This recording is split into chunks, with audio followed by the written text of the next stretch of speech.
The name Harley Quinn might make you think of a few things, like the weird stuff at your aunt's house, or maybe just your aunt. But if you had a less traumatic childhood, the name Harley Quinn makes you think of Batman's iconic arch nemesis. No, this guy. Sure, that works. We're not here to talk about Mr. J, though. Margot Robbie's delightfully deranged Harley Quinn was the breakout star of Suicide Squad, and that's almost definitely the reason you want to see Birds of Prey. For many fans, Harley Quinn's rise to big screen superstardom was inevitable, but others may not be familiar with the character's history. Unlike her bros in the squad, Harley Quinn's first appearance wasn't in comic books.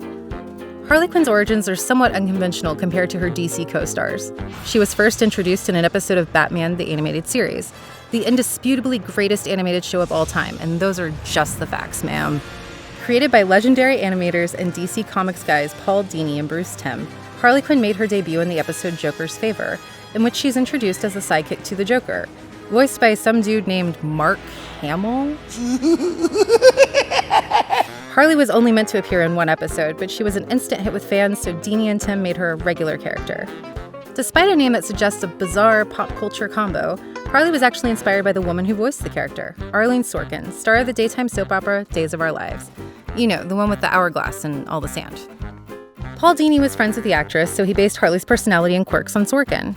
And I sort of made her sort of wisecracky, and I have this friend, Arlene Sorkin, who does Harley's voice. I was watching her on Days of Our Lives. For whatever reason, they dressed her up in a little two-tone Pied Piper suit, and I was thinking, like, hey, that's kind of cool. You know, let's go with that kind of feel.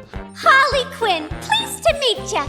It's unclear if Sorkin is also a psychopath, fond of covering herself in grease paint and pudding, although that last part does sound kind of soothing. Over the course of several appearances, Dini and Timm expanded on Harley's story and her relationship with the Joker. They also published a graphic novel, which is like a comic book but with pants on, called Mad Love, which gave Harley Quinn a proper origin story, and that's more than that Joker bozo ever got. We learned that Harley was once Dr. Harleen Quinzel, an intern psychologist at Arkham Asylum, where Batman sticks all the other dinguses who aren't sane enough to play dress-up. During a series of interviews, Joker manipulates Harleen by blaming his corny murder antics on daddy issues. He tells her about his obsession with Batman, she falls in love, the two escape Arkham together and live the sort of happily ever after you only see in movies. Their relationship is extremely, and I can't stress this enough, unhealthy. Harley believes she can cure the Joker of his obsession with Batman and make him love her, and Joker returns the favor by acting like the clown prince of fuckboys. Just when Harley thinks she's had enough of his crap and decides to ditch the proto-juggalo, he reels her back in. It is exceptionally messed up but also wildly relatable, which is just one reason why Harley Quinn became so popular. Thankfully, Harley Quinn has other people to turn to. Over the course of her time in the DC animated universe and comics, Harley became buds with Batman characters like Poison Ivy and Catwoman. They bonded over the shared experience of being female villains in a world dominated by men who often reduce them to lazy stereotypes, like crazy plant lady, crazy cat lady, and crazy clown lady. My pudding's a little rough sometimes, but he loves me, really. Sure he does. You're just one big forgiving doormat, aren't you? The trio teamed up for their own series of comics called Gotham City Sirens, but due to a series of double crosses and betrayals, they eventually broke up. In the newer Harley Quinn comics, the character is more of an anti-hero who's trying to move on after being forced to work with the Suicide Squad. Harley develops a romantic relationship with Poison Ivy, becomes a landlord in Coney Island, joins a roller derby team, and tries to use her alter ego to help others.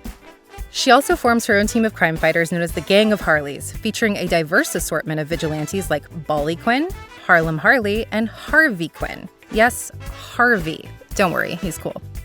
Harley's story and love life aren't the only things that have changed over the years. Her style has also evolved, moving away from the original black and red and white jester costume and expanding her aesthetic to include separates, skirts, combat boots, hair dye, a baseball bat, and shorts. Or these things they tried to call shorts but were clearly just some underwear. And listen, that's okay, but don't lie to me about it. When DC relaunched its titles as part of the Rebirth initiative in 2016, Harley Quinn's appearance changed to look more like this Harley Quinn, a costume that carried over to the Suicide Squad movie and caused a bit of a controversy. While the topic of whether or not you could classify these underoos as shorts is up for debate, what's not is that Harley Quinn is allowed to wear whatever the hell she wants. How men, including certain filmmakers, choose to depict her, however, is another matter. Thanks to the massive success of Suicide Squad, Margot Robbie was able to take charge of Harley Quinn for Birds of Prey, Own that shit. capitalizing on the character's popularity and her own star power to build the Harley Quinn movie she wanted. Like a GD boss, Robbie produced the movie through her own company, hired a female screenwriter, and had a say in her costumes, which definitely looked like they were chosen by a psychotic but very fun girl child. They're actually perfect. Robbie also enlisted director Kathy Ann, a director who is also a woman, which is a thing that very much exists despite what the Oscars would have you believe. In Birds of Prey, Harley Quinn decides that she's had it with that manipulative, loser Joker guy. So she decides to make a vigilante squad of her very own, with no boys allowed, for obvious reasons. The group includes Huntress, played by Mary Elizabeth Winstead, Black Canary, played by Journey Smollett-Bell, Detective Renee Montoya, played by the great Rosie Perez, and Ella J. Basco as Cassandra Cain. These DC anti-heroes team up to take down a pair of famous Batman baddies, the psychopathic killer known as Victor's Zaz? Whatever. And Black Mask, a villain whose entire aesthetic is cribbed from Eyes Wide Shut, the cinematic equivalent of a confusing boner. Okay, back to the reason we're here today. Harley Quinn is easily one of the greatest comic book and animated anti-heroes of all time, but she's also the most relatable of the bunch.